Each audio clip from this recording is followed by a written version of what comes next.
As Chris just mentioned, the TV5 First Alert forecast calls for some lucky farmers to get rain today, but it's not nearly enough. We reported last week that the wheat crop will have a reduced yield this year because of the dry spell. TV5's James Felton found out strawberries aren't faring much better. It was good to see the rain, and it was a nice steady rain all day, but we need more. We need a lot more. Jennifer Miller owns the Miller Family Orchard and Bakery in Vassar. She tells us despite the rain we received on Sunday, it didn't do much to offset the dry stretch of weather her strawberry crop had to endure.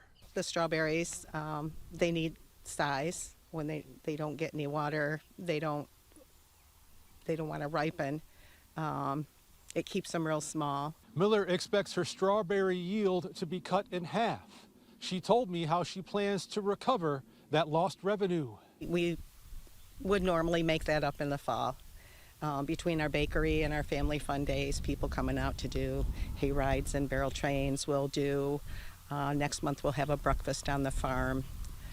We had a donut festival last weekend, just little things to get the public out here, and that every little bit adds up, and that makes the difference. Miller says the cool weather is making matters worse. She tells us strawberries need both rain and heat, both of which are in short supply right now. Pop-up showers don't really do us a lot of good. We need a good, steady, all-day rain.